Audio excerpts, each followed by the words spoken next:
Boa noite, ovelhas de Jesus. Boa noite, povo de Deus.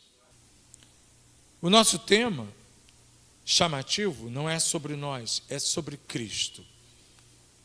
Nós já ouvimos bastante, a nossa irmã Ana apresentou um prólogo muito gostoso, muito bom, muito bem configurado, mostrando a história, a sinopse do apóstolo Pedro de manhã, os objetivos dele na escrituração dessa carta, mostrou o período dos anos 60 a 69, 70 depois de Cristo, mostrou a situação política da época, né?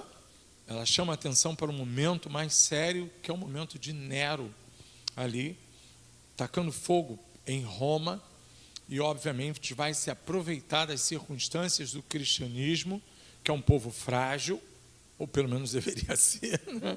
Que é um povo que não guerreia, que é um povo que não rebate, e vai aplicar culpa, porque era moda, estava se começando a perseguição. A gente vai ver em Atos, no capítulo 6, a morte do nosso primeiro mártir. Qual é o nome do nosso primeiro mártir? Estevão, primeiro mártir, primeiro diácono, consagrado ao corpo diaconal. Está ouvindo aí, diácono? Estevão, nosso primeiro mártir, hein? Consagrado ao corpo diaconal, já morreu tomando pedrada. Não, pensa nisso. Ser diácono não é fácil também. Então, daí começa. Primeiro mártir nosso, porque é a primeira perseguição. E bem colocado pela nossa irmã, quem estava lá? Paulo. Né? Saulo estava lá já nessa jornada. Mas eu não estou afim mais, já que ela conseguiu fazer o que o pastor gosta de fazer, de chegar aqui e falar sobre as circunstâncias, sobre a situação política, econômica, a situação, ela já fez isso. E eu me senti muito à vontade, então, para o que eu entendi. Se não é sobre nós, se é sobre Cristo, quem é Cristo? Se não é sobre nós, e hoje o tema, o subtema é sobre Cristo, então quem é Cristo? E nós fizemos essa pergunta lá, nós estamos preparando algumas pessoas para o batismo, preparando algumas outras para a assunção da membresia, porque já são batizadas e estão sentindo-se interessadas em congregarem nessa igreja. Mas os irmãos sabem que aqui é complicado para congregar. Fica um tempão lá na escola bíblica dominical, aprendendo, conhecendo a palavra, examinando a Escritura. A gente não tem pressa, nem temos a intenção de encher essa igreja de gente. Nós temos a intenção de ganhar para Jesus. Isso é o que a gente quer. Porque até aqui o Senhor tem nos sustentado. Nesses 15 anos o Senhor tem sustentado a igreja. Não me pergunte como, mas Ele tem sustentado. De algumas maneiras os irmãos têm visto aí. Mas nossa intenção é ganhar almas. Muita alma que a gente ganha, a maior parte das almas que nós ganhamos, não ficam aqui. Eu louvo ao Senhor, porque a nossa visão não é de encher a igreja. A nossa visão é ganhar a alma para Jesus. Onde a alma se sente bem, ali ela vai congregar. Isso faz com que nós não fiquemos aí garimpando gente, garimpando alma. Não temos esse interesse. Nós queremos que as pessoas conheçam a Cristo. E a gente perguntou nessa manhã, na nossa aula, lá na escola dominical, né? Lá junto com o irmão seminarista Bruno, a gente estava perguntando para algumas pessoas: quem é Jesus para você? Pasmem, os irmãos que devem responder a mesma coisa que a pessoa que estava lá respondeu. Para aí para pensar, quem é Jesus para você? Pensa um pouquinho aí, quem é Jesus para você? E eu sei que você vai dizer para mim o seguinte: Jesus é tudo. Jesus é tudo, porque é uma resposta fácil. É uma resposta simples. Mas tudo o quê? Mas tudo quem? Mas tudo como? E aí nós começamos a trabalhar isso lá, não com essa profundidade da mensagem aqui, dos títulos que Jesus se autopronunciou. A Bíblia tem 320 nomes e títulos e dados a Jesus Cristo, do Velho ao Novo Testamento. Mas a gente não vai tratar isso, não? Nós vamos trabalhar aqueles títulos, até porque o tempo não vai deixar mais, nós vamos trabalhar aqueles títulos exatamente que Jesus se apresentou. Nós vamos apresentar os títulos em que ele mesmo se colocou como quem ele era. Há títulos, que eu não vou citar, que estão ligados à divindade de Jesus. Não? Há títulos que estão ligados à obra de Jesus, que foram atribuídas, dadas a ele, ou por profetas, ou pelo próprio Deus, foram dadas a Jesus. Então ainda há divisões dessas titularidades. Mas eu quero trabalhar hoje, e espero que você preste atenção, nos títulos que Jesus tem dados, atribuídos por ele mesmo a ele. Não é sobre nós, é sobre Cristo. Mas quem é Cristo para você? É tudo? Tudo é muita coisa. E tudo é nada. Não? Tudo é nada. Acaba que tudo você não designa nada. E lá nós orientamos algumas pessoas a como elas vão responder quando forem sabatinadas aqui na nossa Assembleia para se tornarem membros ou para o batismo. Estão lá estudando, se preparando para isso, aqueles que assim desejam. E eu gostaria de ler com você, antes o texto, lá em 1 Pedro, capítulo 1, versículo 19 a 21. Rapidamente. E eu queria que você prestasse bastante atenção, para que você possa entender por que Jesus se apresenta a si mesmo com alguns títulos. Juntos, mas pelo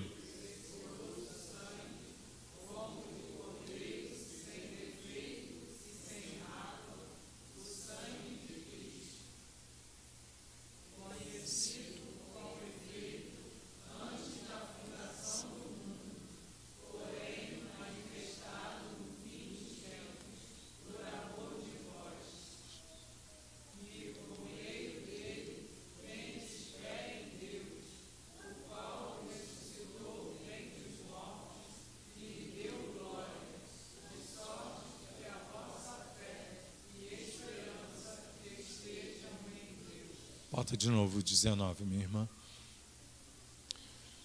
Jesus tem os títulos que ele tem por causa do seu precioso sangue.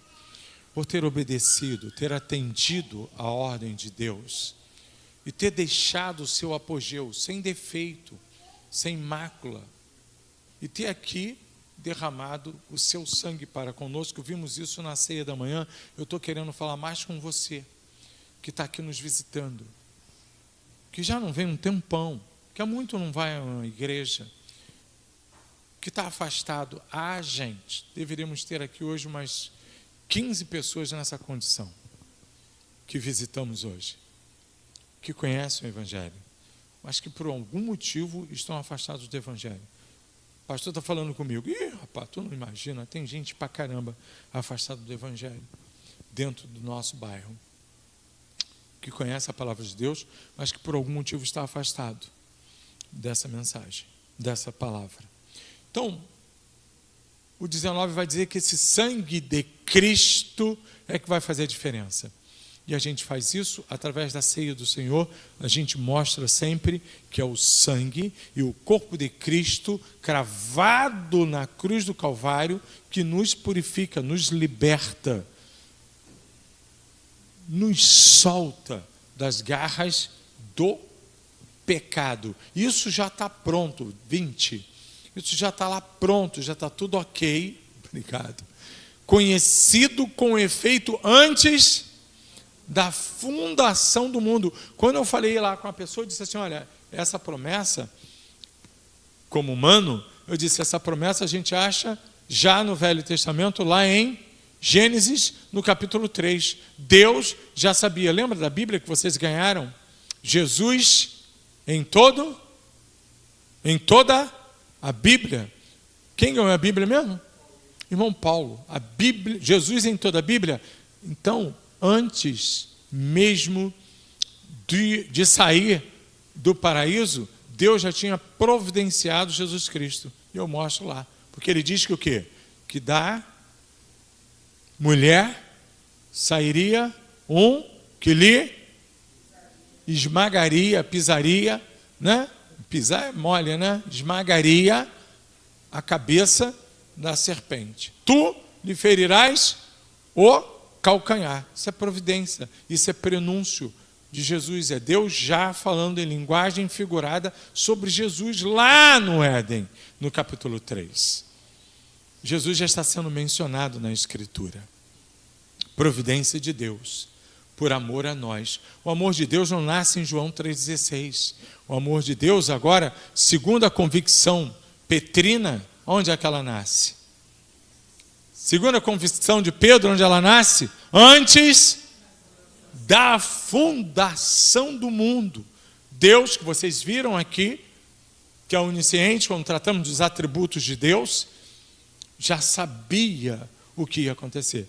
Por isso que eu e você não temos que ter medo, não temos que ficar aqui preocupados, barganhando as coisas, acreditando que a gente vai conseguir mudar, alterar para mais ou reduzir, se nós não somos ninguém. Nós somos apenas o quê? Servos do Senhor, somos apenas aqueles que devem se deixar ser moldados pela palavra do Senhor. Porém, manifestado depois, no fim dos tempos, por causa de vocês, por amor de vocês. Nós que já estamos depois dessa manifestação, podemos ler agora dessa forma. Mas aqueles irmãos não tinham nem noção, salvo pelo conhecimento dos profetas que a gente vai ver daqui a pouco. Porque os profetas inquiriram a Deus em relação a isso. Não viram Jesus, mas eles inquiriram. Eles pediram a Deus que mostrasse para eles, porque imagina você estar trabalhando no Velho Testamento, chamado como profeta, ser queimado no óleo, ser cortado, ser apedrejado, ser decepado na lâmina da espada, e você não saber por que você está morrendo. Diferente da esperança que Pedro agora está mandando para todas aquelas congregações próximas a Roma. Pedro está enviando essa carta para congregações romanas.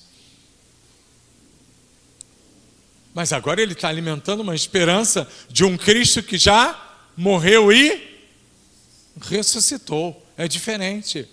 Está falando que vale a pena morrer pelo Cristo ressurreto. Mas o profeta, até Malaquias, não sabia disso.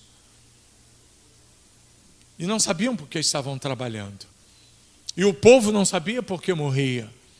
Porque padecia. Quem seria o Salvador? Quem vai nos resgatar? Olha que diferença de teor, de comportamento, de mensagem. Um profeta pregar uma mensagem, às vezes você não entende a rebeldia do povo judeu, que tinha apenas o Pentateuco para ser orientado. Ou seja, leis aplicadas, leis que diziam não pode isso, não pode aquilo, não tem que fazer isso, porque isso é santo ao Senhor. Mas quem é o Senhor? O que Ele vai fazer por mim? O que Ele fez por mim?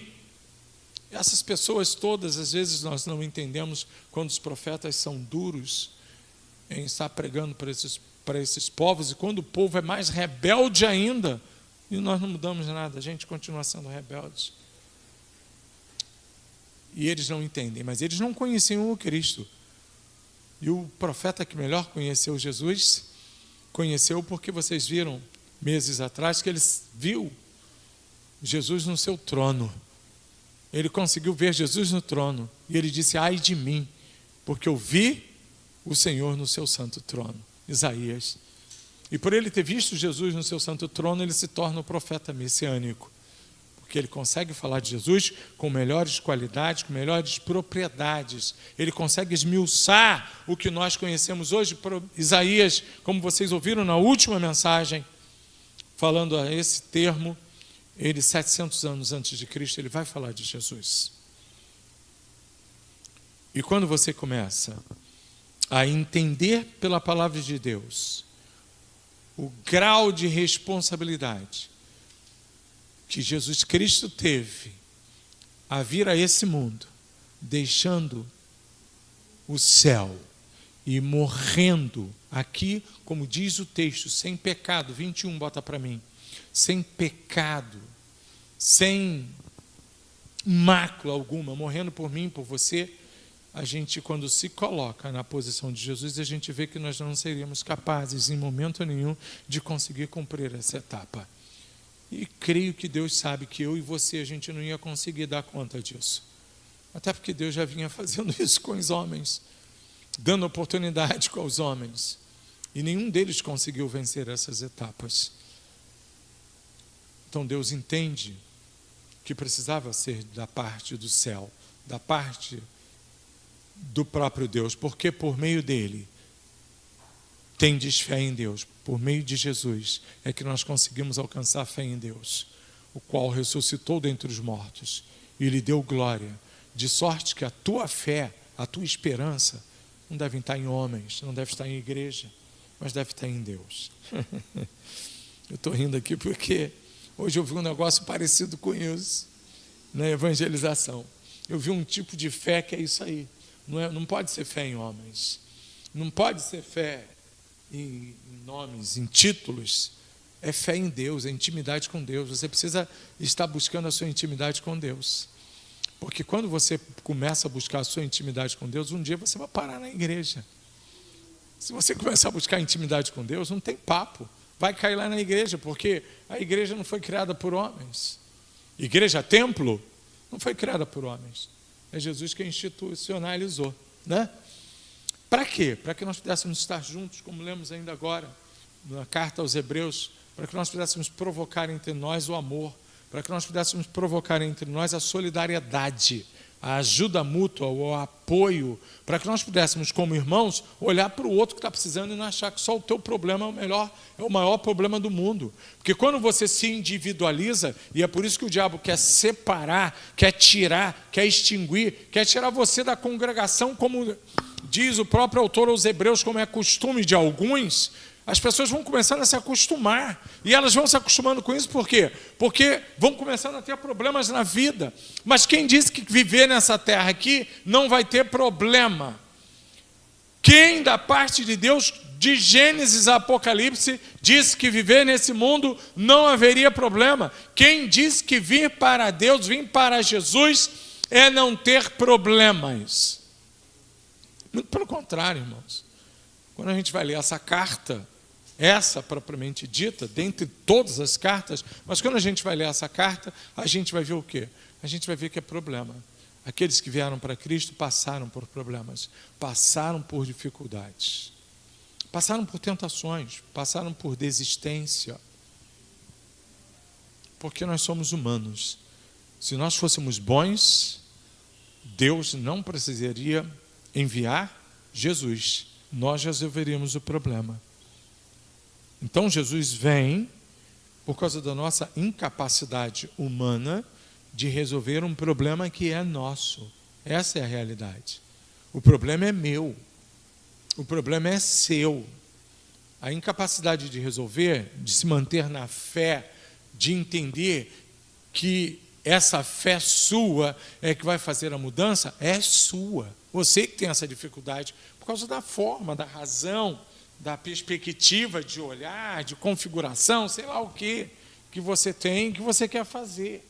Mas O próprio Pedro está dizendo, se você tiver fé em Deus, você vai entender que Deus ressuscitou Jesus dentre os mortos e lhe deu glória, está sentado no trono, de sorte que a tua fé e a tua esperança estejam focadas em Deus. Eu gostaria que nós abríssemos agora 6,35 de João.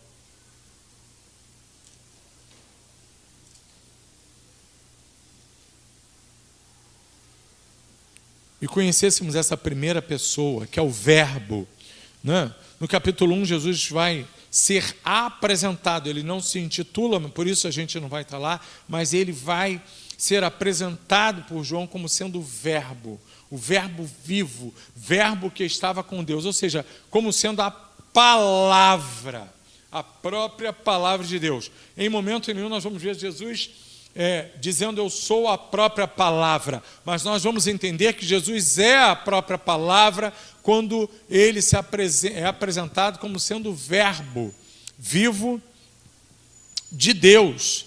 Então ele é a palavra, esse é o Verbo, esse que estava lá no princípio com Deus. Mas o capítulo 6, do qual eu estou te convidando a estar falando sobre esse tema, ele vai dizer o seguinte, ele vai se apresentar da seguinte forma, no versículo 35. Eu sou?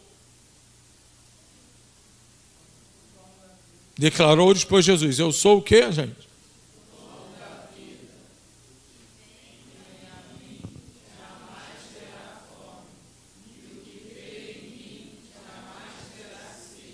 Então Jesus aqui está conversando com uma multidão, está bem nesse texto. E Jesus está falando com eles que ele é o pão da vida. E se a gente subir um pouquinho, ele vai dizer, vocês comeram, pai de vocês comeram maná no deserto, por causa da lei mosaica. O povo está dizendo, Moisés deu maná, deu pão para a gente no deserto, o Senhor é melhor, né? O Senhor é melhor do que Moisés, que alimentou todo aquele povo.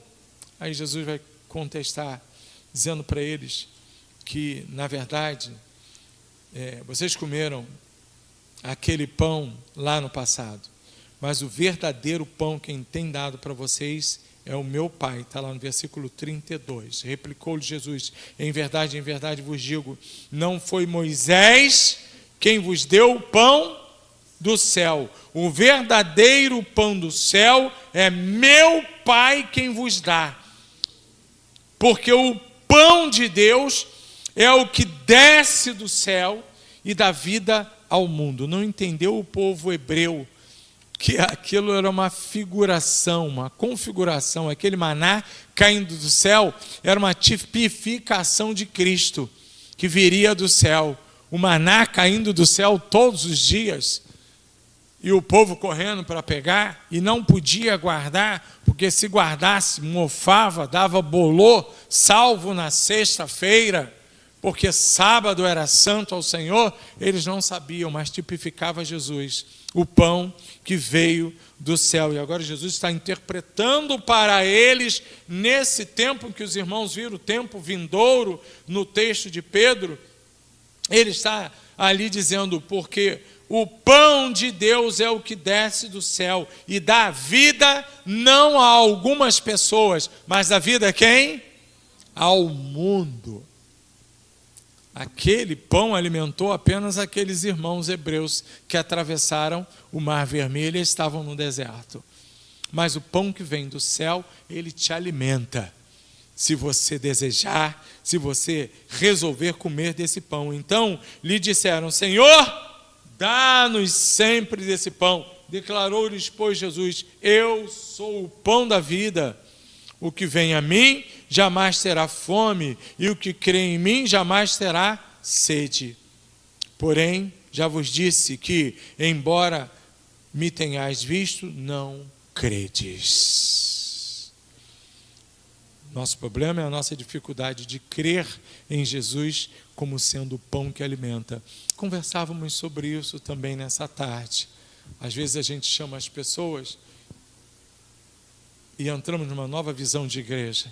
A gente chama e fica dando comida, dá fogão, dá dinheiro de passagem, dá quentinha, dá roupa, dá bicicleta, dá passagem. Floresta dá até passagem. E o que acontece? As pessoas começam a olhar para a igreja como um local de provento pessoal, de provento próprio, de provento de benécias físicas, benécias sólidas, palpáveis. E Jesus está dizendo: eu estou com vocês, andando no meio de vocês, eu sou o pão que desceu do céu para alimentar vocês. Quem comer desse pão nunca mais tem fome. Mas eu já falei para vocês, vocês não creem. E isso ele está falando com uma multidão. Numa outra multidão, Jesus fica muito zangado, fica muito aborrecido. Esse Jesus que a gente quer só apresentar de um jeito, ele fica zangado e fala muito sério com o povo.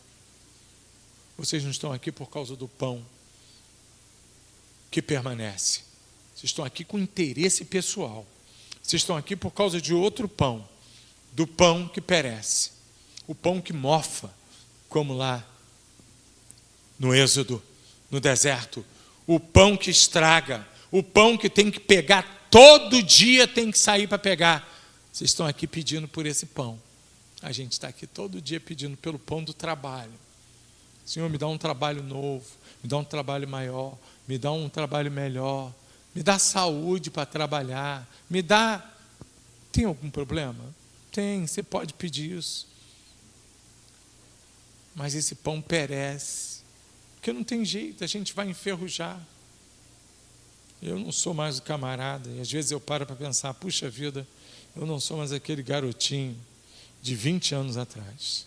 Não corro mais os quilômetros que eu corria com 20 anos. Não salto mais o que eu saltava.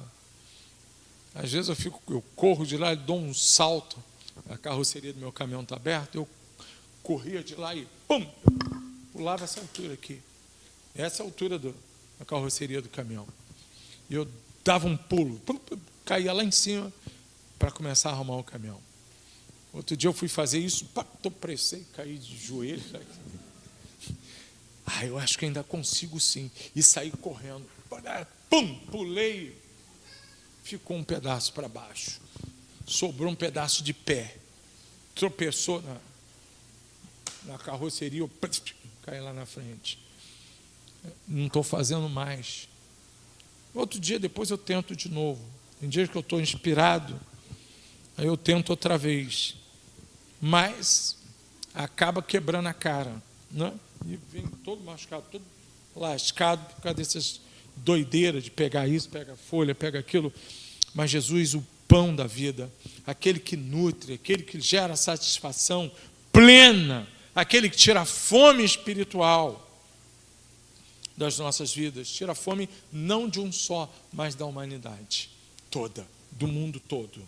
João, capítulo 10, versículo 7, segundo o título em que Jesus se apresenta.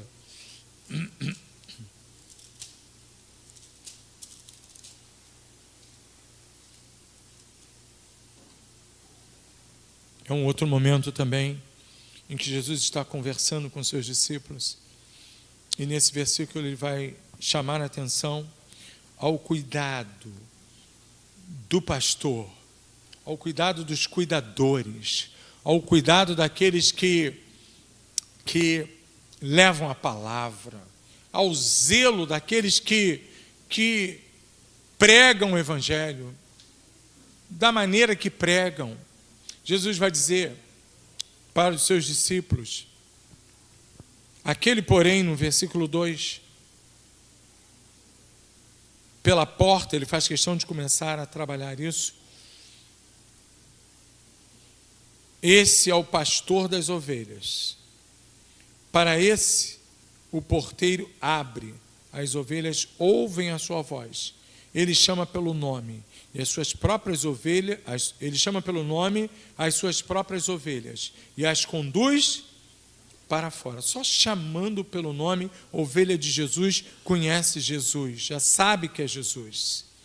Depois de fazer sair todas as que lhe pertencem, vai adiante delas. E elas ovelhas de Jesus querem seguir Jesus. Ovelhas de Jesus não se deixam distrair por outras vozes.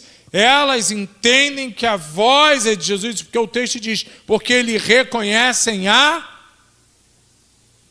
está no finalzinho aí. Seguem. Por que seguem? Porque reconhecem a voz. Reconhecem a voz de Jesus. Quem está falando isso é o próprio Jesus, se apresentando como sendo o pastor de ovelhas, o nosso sumo pastor de ovelhas. Mas, de modo nenhum seguirão o estranho, antes fugirão dele, porque não conhecem a voz dos estranhos. Jesus lhes propôs esta parábola, mas eles não o sentido daquilo que eles falavam. Jesus continua, ainda nos dias de hoje, falando assim, eu sou o bom pastor. E eu estou aqui, que é o próximo texto, pode botar. Eu sou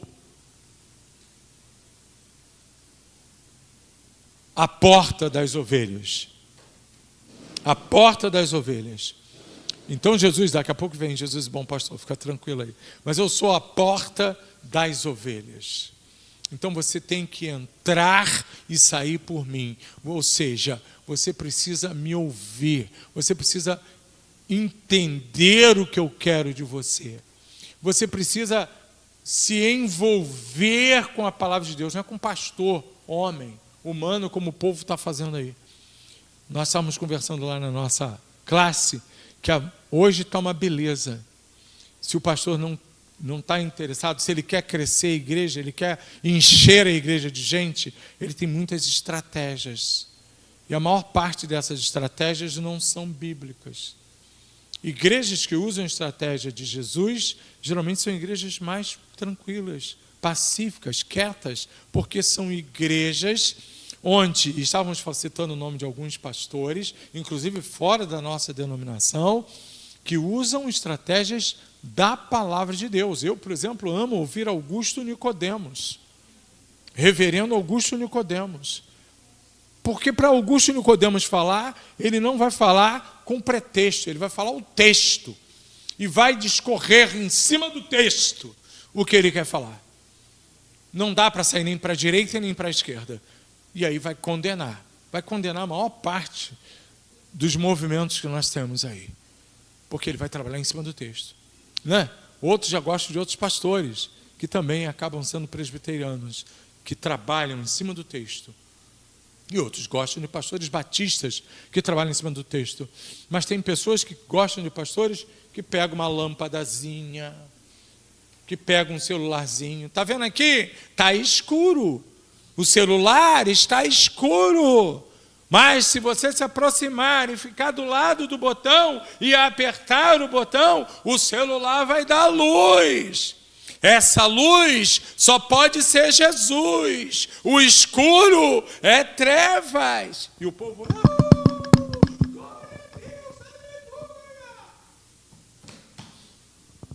Está vendo essa aguinha aqui?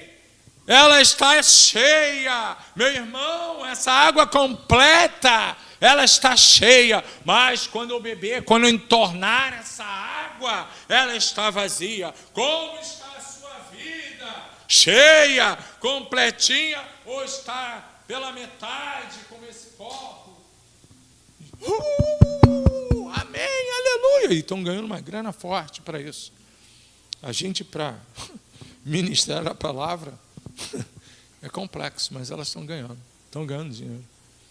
E o povo está amando, porque o povo precisa disso. O povo precisa ser acalentado, precisa ser alimentado por algo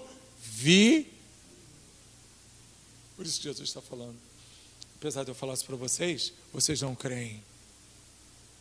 As pessoas querem algo palpável. Quem não tem um celular dentro da igreja? Todo mundo tem. Então, por aqui é mais fácil de você ouvir uma coisa hipócrita, mentirosa, do que você ouvir alguém dissecar a palavra e querer te passar a palavra, mostrando aquilo que o Senhor tem. o único canal de acesso seguro para a salvação e proteção espiritual. É Jesus, por isso ele é a porta, o único local. João capítulo 10, versículo 11. Só virar a folha.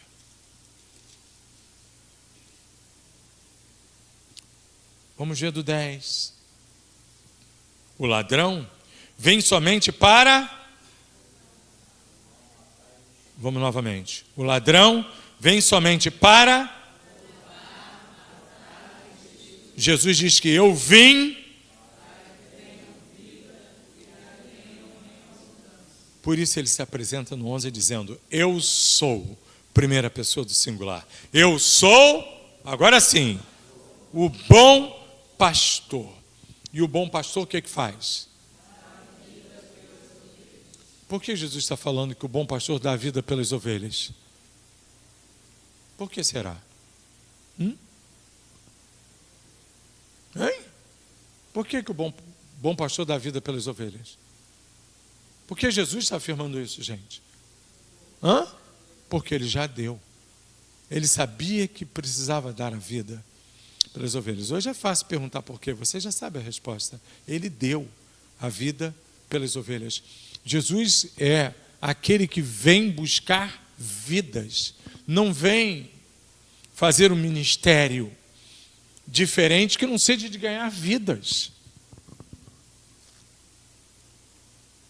Eu tenho dito, em algumas oportunidades de estar pregando no decorrer desse ano, eu tenho dito que 90%, 80% do orçamento da igreja, cuja qual eu tenho o privilégio de apoiar no ministério, é utilizado para ganhar almas, para ganhar vidas.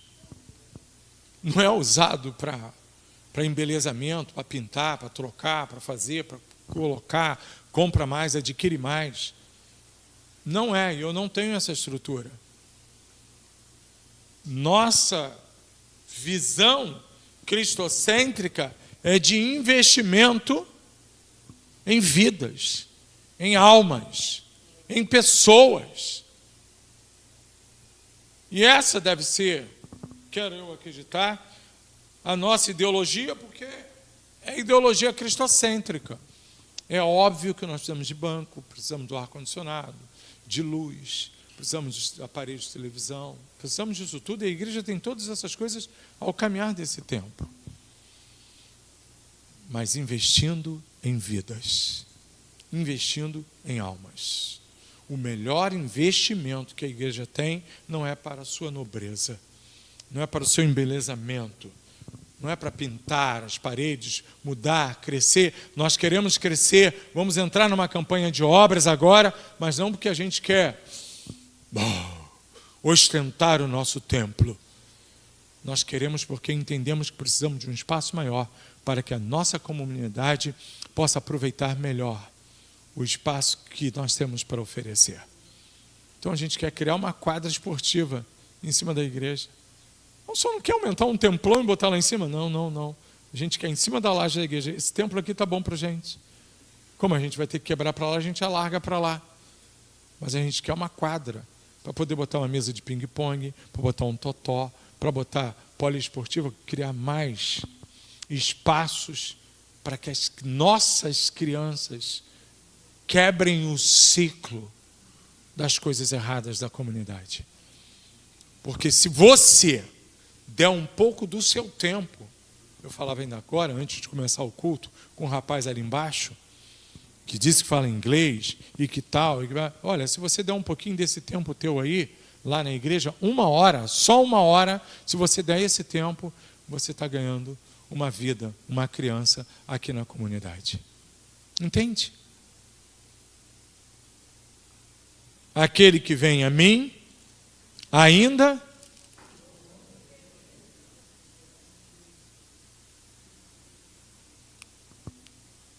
nós já entendemos esse texto, não é?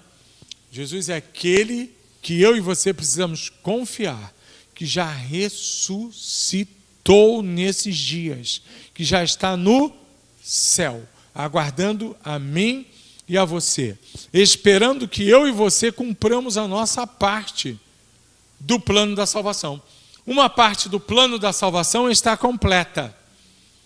Era a morte de Cristo na cruz.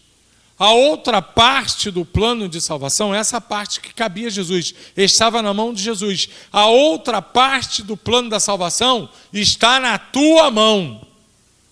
Que é isso, pastor? Está me jogando na minha responsabilidade? É, filho. A outra parte do plano de salvação está na tua mão. Qual é a tua parte? Qual é a parte do plano de salvação que é sua? E pregar o evangelho. Mas quando você prega o evangelho, o que acontece com aquele que crê? O que acontece com o que crê? Qual é a posição? O que a gente diz que acontece com a pessoa que creu em Jesus? Ela aceitou Jesus e vai ser salva. Então, a pessoa que vem para Cristo está com a outra parte do plano de salvação. A parte de Jesus está pronta. Agora você completa o plano de salvação quando você aceita Cristo. Não é isso que diz João 3, versículo 18? Quem crê nele não é condenado. Quem crê não é, ou seja, eu criei, mas quem não crê, porquanto não creu no nome do unigênito Filho de Deus. Então a segunda parte do plano de salvação está na tua mão. Quem tem que crer é você. Quem tem que aceitar Jesus é você. Quem aceita Jesus e vai fazendo a manutenção diária do dia a dia para também ser ressurreto com Jesus, é você. É você que vai fazendo a manutenção, com oração, com leitura da palavra, com aprendizado, com autoavaliação. Meu Deus, eu estou sendo um cristão, isso é do Senhor, isso é bom, isso não é, isso é pecado, isso não é. Como eu trato, como eu faço, como eu posso ajudar, o que eu posso fazer pela tua obra? É você. A segunda parte do plano de salvação agora só cabe a você, porque Cristo já fez a parte dele. Haja visto que quando Jesus voltar agora para levar a gente, ele volta como Salvador? Volta como Salvador? Volta como? Juiz. Acabou a sopa. Salvação uma vez. Está pronto. Está vivo. Há a condição de você aceitar a Jesus e acertar, completar o plano todo na sua mão. Porém, se não aceitar a Cristo, o plano de salvação para você está perdido.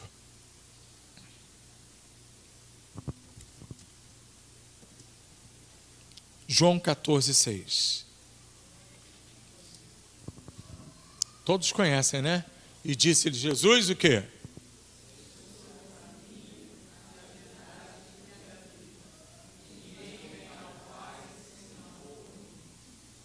Jesus está se apresentando como caminho, ele se declara ser a única estrada, né?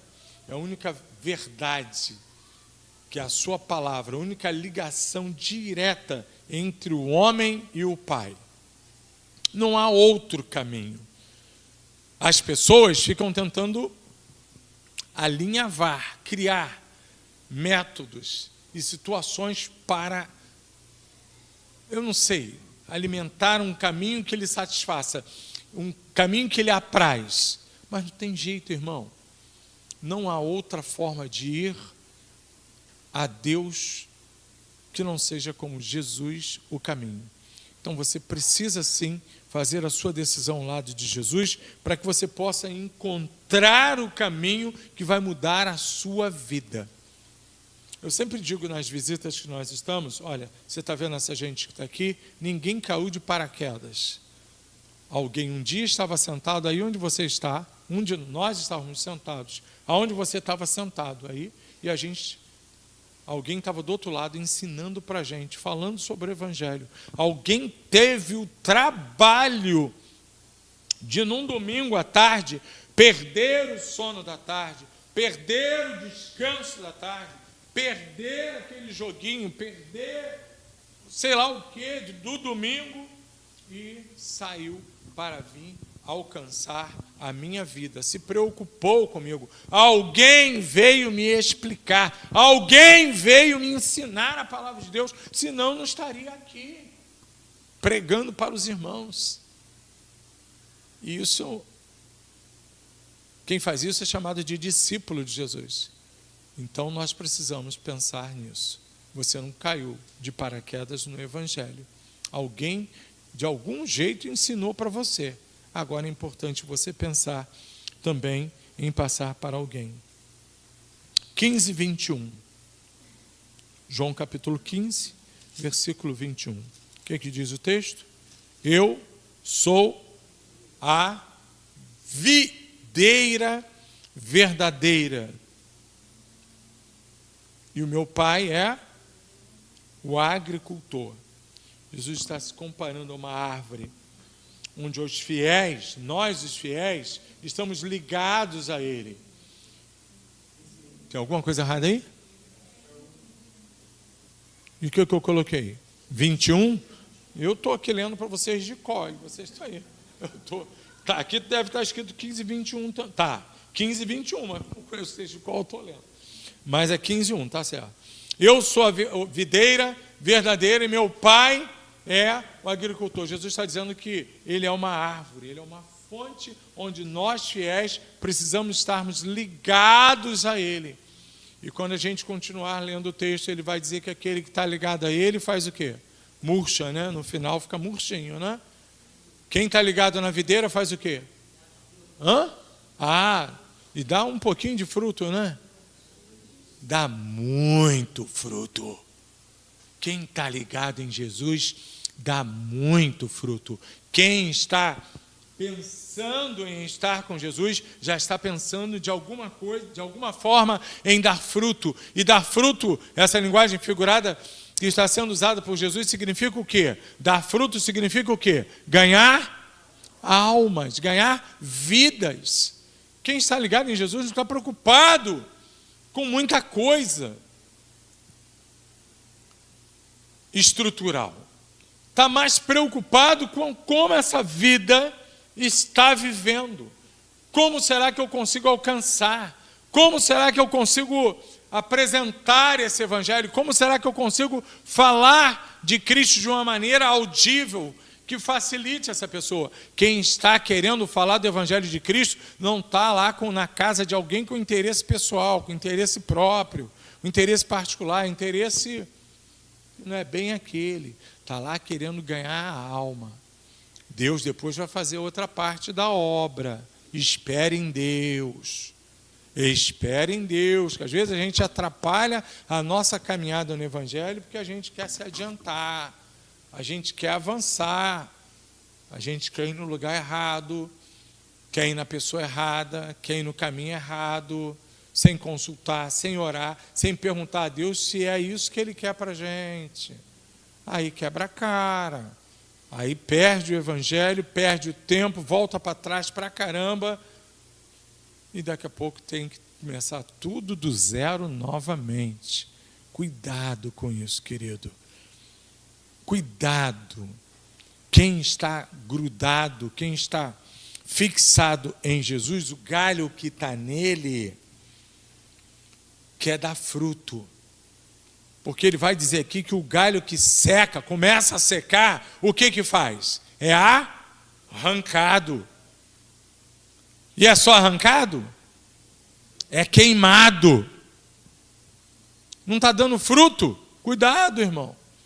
Porque o galho que não dá fruto é arrancado e é queimado.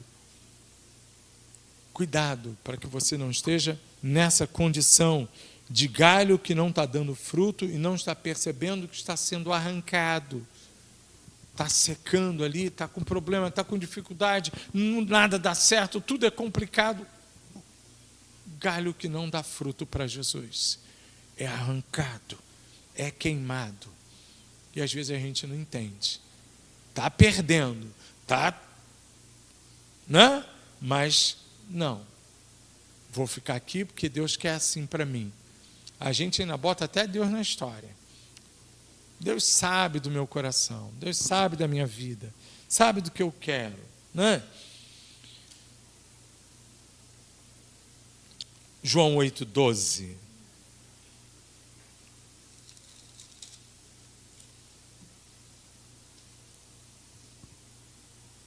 Para encerrar.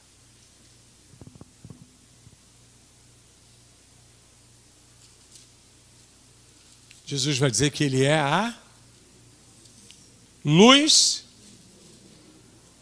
do mundo. Quem me segue não vai andar, mas terá.